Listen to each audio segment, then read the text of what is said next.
Olá, bem-vindos ao programa Portal de Luz. Amanhã é Dia dos Pais e hoje nós vamos falar sobre esse papel de fundamental importância exercido pelos homens na sociedade humana, por aqueles que escolheram exercer a paternidade, tendo seus filhos de sangue ou criando filhos do coração. Valores de vida, exemplos, proteção, companheirismo são aspectos que nós associamos à figura paterna. Vamos refletir sobre a importância do pai no seio familiar sob a ótica espírita. Mas antes, nós vamos juntos ouvir a prece na voz de Chico Xavier.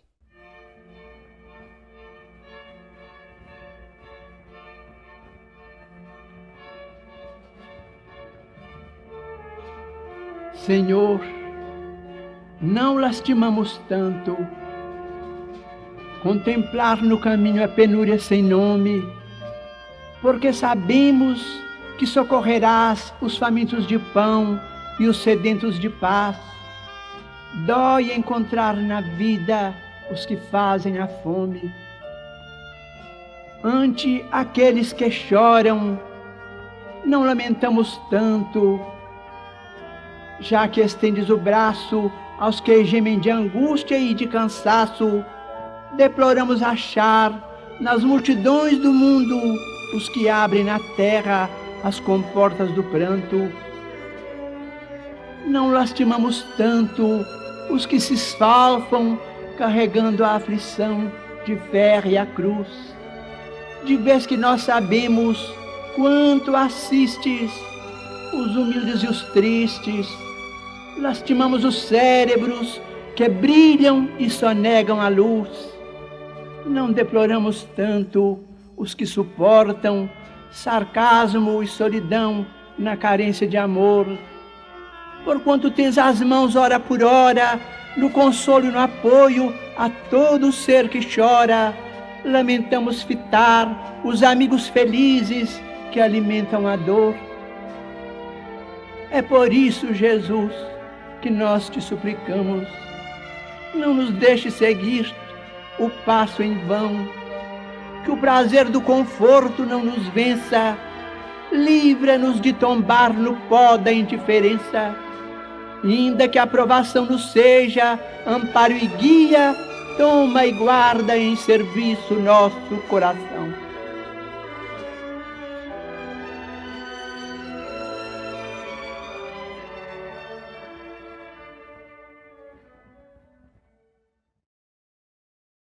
Amanhã, domingo, é Dia dos Pais. Existem aqueles que escolheram exercer a paternidade tendo seus próprios filhos, ou através da adoção, ou da escolha de criar filhos do coração, e até mesmo através de profissões que acolhem e orientam crianças, como por exemplo dentro do ambiente escolar, onde um professor ou um orientador educacional podem ter uma importância enorme na formação moral dos alunos para o resto da vida deles, como um verdadeiro pai. Todos esses pais simbolizam aquela referência de valores morais, exemplos de honestidade, de trabalho, o sentido da proteção e também do companheirismo para toda a vida, aspectos que nós sempre associamos à figura paterna. Claro que, como em qualquer outra função, nós, ao encarnarmos, podemos falhar, podemos cair nas nossas velhas fraquezas e fracassar. Porém, é sempre uma alegria para o espírito que já está desperto para o bem tentar mais uma vez obter êxito, vencer a si mesmo. E assim também quando se encara o papel da paternidade. Para ilustrar a importância da paternidade, nós separamos aqui para vocês algumas questões do Livro dos Espíritos sobre filhos, sobre parentesco e também sobre o papel do pai, que vai muito além, como nós sabemos, de simplesmente prover o necessário para a vida material. Porque para que o filho, aquele espírito que reencarnou no seio familiar, possa obter êxito na sua nova jornada, é necessário que ele seja acolhido, orientado e acompanhado de perto por aqueles que cumprem com amor o papel de pai e de mãe, sejam biológicos ou não. Na questão 207, Kardec pergunta o seguinte: frequentemente os pais transmitem aos filhos a semelhança física. Transmitirão também alguma semelhança moral? E a resposta é a seguinte: não. O corpo deriva do corpo, mas o espírito não procede do espírito. Nós temos a nossa individualidade, não é mesmo? Pergunta também: de onde se originam então as semelhanças morais que costumam haver entre pais e filhos? E a resposta é a seguinte: é que uns e outros são espíritos simpáticos que reciprocamente se atraíram pela analogia dos pendores. Ou seja, nunca será o acaso que um pai esteja naquele lar com aqueles filhos. Quase sempre, como nós sabemos, existem laços muito mais profundos e de muito tempo, que unem aquelas pessoas com afinidades em comum ou compromissos em comum. Nenhuma influência exercem os espíritos dos pais sobre o filho depois do nascimento deste? É outra pergunta do Livro dos Espíritos. E a resposta: ao contrário, bem grande é a influência que exercem. Conforme dissemos, os espíritos que devem contribuir para o progresso uns dos outros. Pois bem, os espíritos dos pais têm por missão desenvolver o dos seus filhos pela educação. Constitui-lhes isso uma tarefa e tornar-se-ão culpados se falirem no seu desempenho.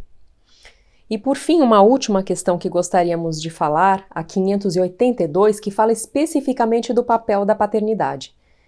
Pode-se considerar como missão a paternidade? É, sem contestação possível, uma verdadeira missão. É ao mesmo tempo grandíssimo dever e que envolve, mais do que pensa o homem, a sua responsabilidade quanto ao futuro. Deus colocou o filho sob a tutela dos pais, a fim de que estes o dirijam pela senda do bem, e lhes facilitou a tarefa, dando àquele uma organização débil e delicada que o torna propício a todas as impressões. Muitos há, no entanto, que mais cuidam de aprumar as árvores do seu jardim e de fazê-las dar bons frutos em abundância do que de formar o caráter do seu filho. Se este vier a sucumbir por culpa deles, suportarão os desgostos resultantes dessa queda e partilharão dos sofrimentos do filho na vida futura, por não terem feito o que lhes estava ao alcance para que ele avançasse na estrada do bem.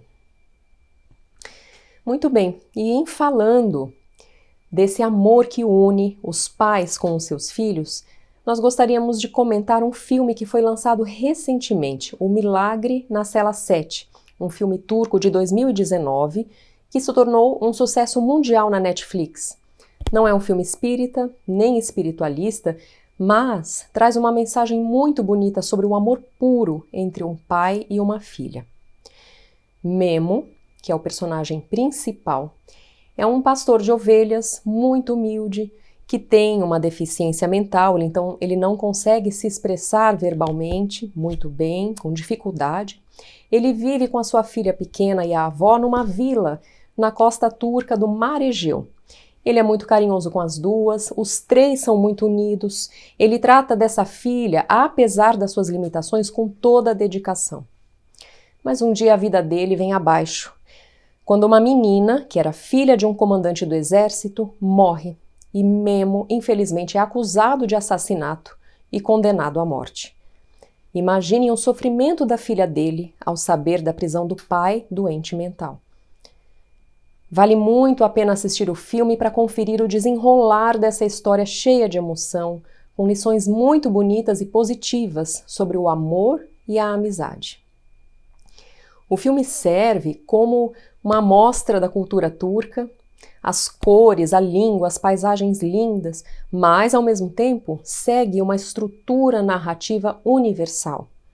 O pai que tem deficiência intelectual, a condição humilde da família dele, as injustiças pelas quais ele passa, a forte relação de amor entre ele e a filha. Também tem uma professora que é referência moral para os alunos. E também nós vemos ali o companheirismo que vai surgir entre Memo e os colegas de prisão, que vão ajudá-lo a se salvar e a voltar para os braços da filhinha. São todos esses elementos que emocionam pessoas de qualquer nacionalidade.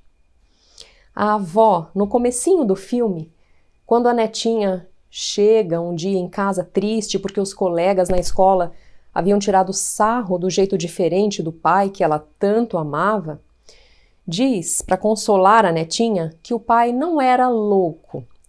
Ele era, na verdade, uma pessoa que tinha uma cabeça igual a dela, uma criança da idade dela. E a menina fica até feliz e esquece um pouco das gozações dos colegas. E é justamente esse pai, com tantas limitações, que vai até o fim colocar o amor sublime que ele sentia pela filha como guia para lutar e vencer. Vamos agradecer ao Pai que Deus nos trouxe nessa vida, não importa quais sejam as limitações que ele tenha, as falhas que ele tenha cometido ou que venha a cometer, porque afinal todos nós falhamos. Mas o amor incondicional que Jesus nos ensinou não vê limitações. Vamos agora para um breve intervalo e voltamos já. O jornal Folha Espírita, fundado em 18 de abril de 1974, se dedica à divulgação da doutrina espírita. Saiba mais sobre assuntos atuais com o enfoque do espiritismo, além de entrevistas e artigos de diversos colunistas. Você pode escolher na versão digital ou impressa. Acesse e faça sua assinatura www.folhaespirita.com.br. A Creche Lar do Alvorecer é uma entidade assistencial mantida pelo Grupo Espírita Caibar Schutel. Localizada em Diadema, tem como propósito trabalhar pelo desenvolvimento de uma cultura de paz, através da educação e da assistência a crianças, jovens e adultos. São 250 crianças atendidas diariamente. Conheça nossas atividades e colabore conosco pelo ideal de um mundo melhor. www.lardoalvorecer.org.br. Olá, estamos de volta e nós vamos agora ouvir a nossa amiga Sandra Marinho no quadro Educa a Tua Alma. Queridos amigos, queridas amigas, infelizmente nos nossos dias estamos presenciando muitos dramas relacionados a crianças e adolescentes. Com certa frequência nos noticiários destacam-se esta ou aquela situação degradante envolvendo-os como vítimas de diversos tipos de crimes e acidentes. Ficamos muito chateados, principalmente porque este tipo de notícia tem sido muito comum. E não é sem preocupação que olhamos para os nossos filhos, netos, sobrinhos, enfim, todos os pequenos que nos cercam. Já tivemos oportunidade de falar de outras vezes sobre a responsabilidade dos pais na educação dos filhos e sobre a importância da família no futuro das crianças e adolescentes. Hoje eu volto ao tema, inspirada na lição trazida pelo espírito André Luiz no livro Entre a Terra e o Céu, psicografado por Chico Xavier. Estamos inclusive estudando recentemente para refletir com vocês uma das mais profundas lições que eu já li a esse respeito. Confesso que até ler o livro na primeira vez, eu não havia parado para pensar no assunto sob a ótica dos ensinamentos ali registrados.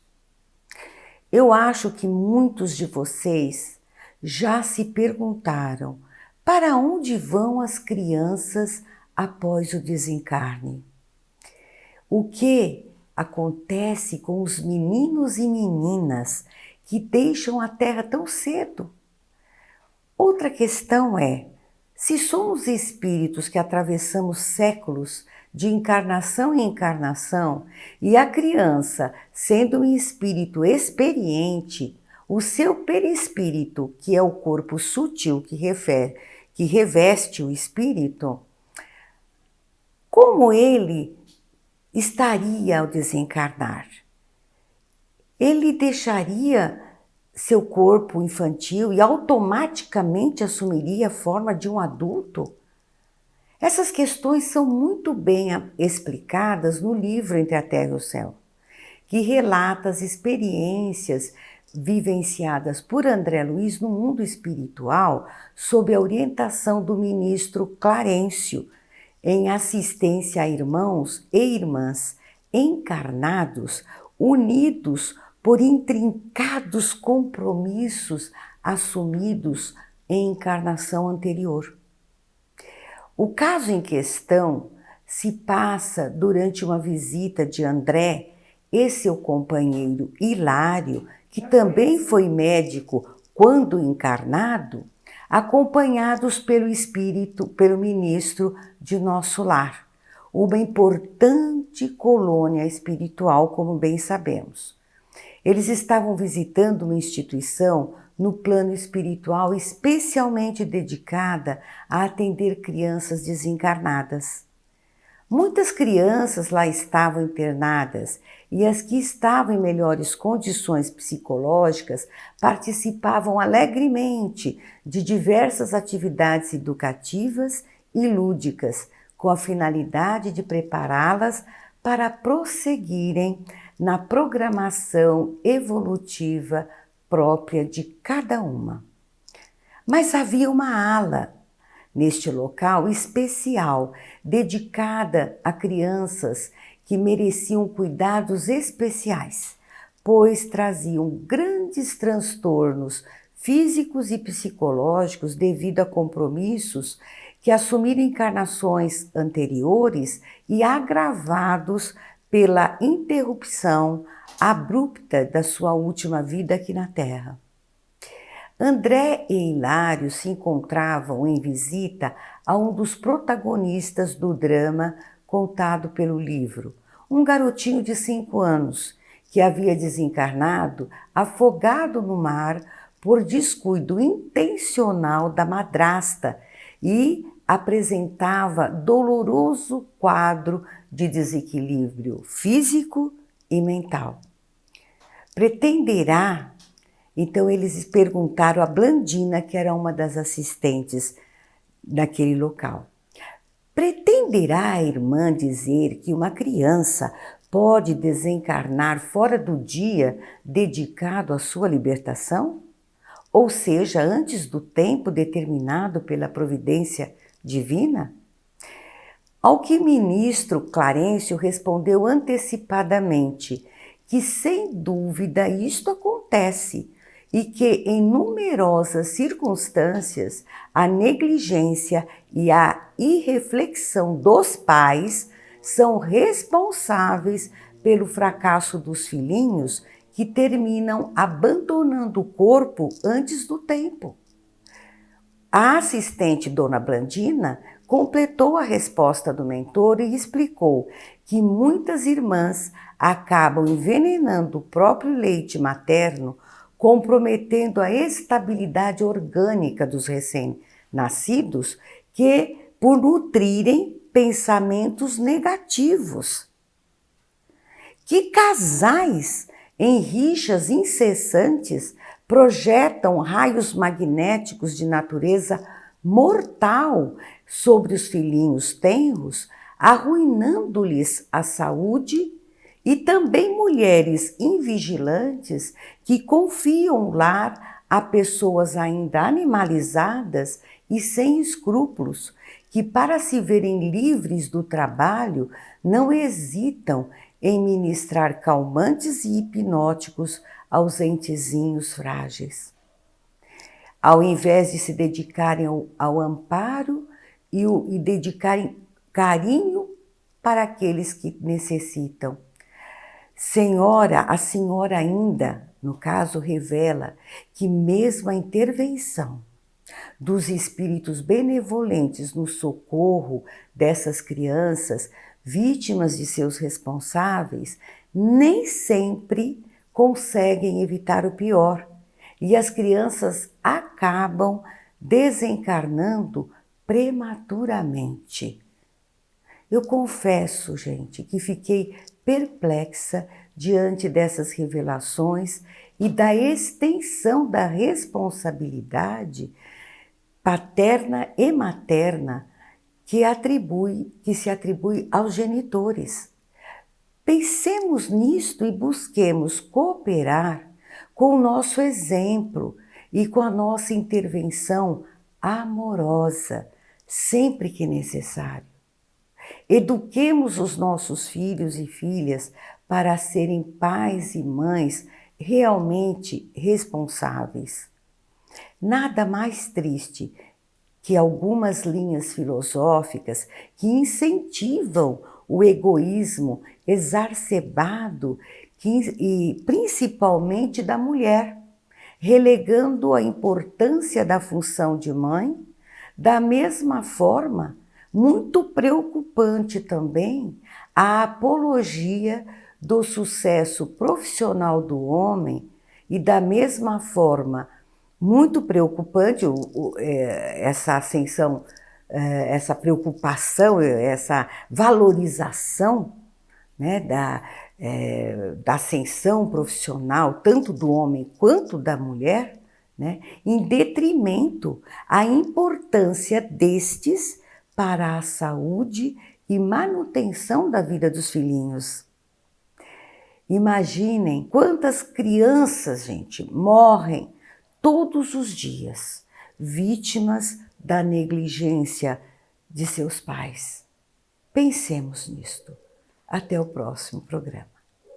E agora nós vamos ouvir o nosso amigo Maida com o Momento Doutrinário. Olá, amigas e amigos, sejam bem-vindos novamente a mais um encontro do Momento Doutrinário.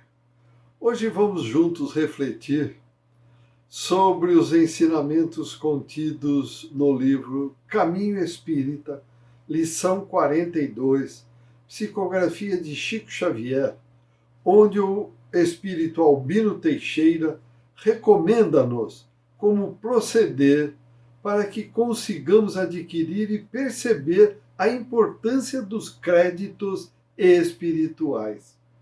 Recomenda-nos então Albino Teixeira: não deixes que o dia se ponha sem praticares pelo menos uma boa ação, melhorando os próprios créditos do caminho espiritual. Seguem algumas receitas e sugestões ao alcance de todos.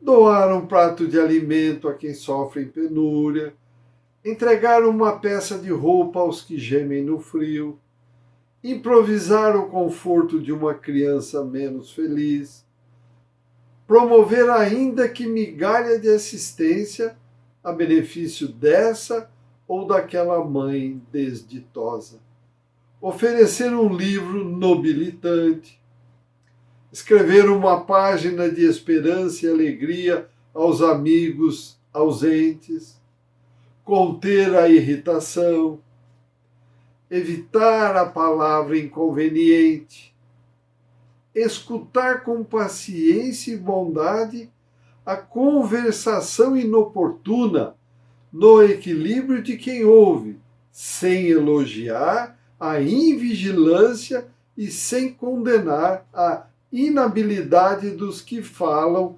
tocados de boa intenção. Prestar serviço desinteressado aos enfermos, assegurar 2 minutos de prosa consoladora aos doentes, cultivar o espírito de sacrifício em favor dos outros, seja em casa ou na rua, plantar uma árvore proveitosa, acrescentar a alegria daqueles que fazem o bem, auxiliar de algum modo aqueles que procuram auxiliar, encaminhar parcelas de recursos amoedados, conquanto ligeiras, a irmãos em necessidade, articular algumas frases calmantes em hora de crise, usar a palavra na construção do melhor a fazer, remover espontaneamente um perigo na via pública. Na base de uma boa ação por dia, terás o crédito de 365 boas ações por ano. Se aumentares a contagem, em tempo breve, somente a contadoria divina conseguirá relacionar a extensão de teus bens imperecíveis e o valor de teus investimentos no erário da vida eterna. Reiteramos, diz Albino Teixeira, a necessidade de refletirmos com profundidade sobre essas recomendações, que com certeza, se executadas enquanto estivermos encarnados, muitos de nós serão auxiliados quando retornarmos à pátria espiritual. Muito obrigado pela companhia, saúde e paz, e até o próximo encontro. Vamos encerrando por aqui. Mandem os seus comentários, as suas sugestões de temas que vocês gostariam de ouvir aqui no programa para o e-mail portaldeluz@folhaespirita.com.br. Muito obrigada, um ótimo Dia dos Pais para todos os pais que estão nos assistindo e até a semana que vem.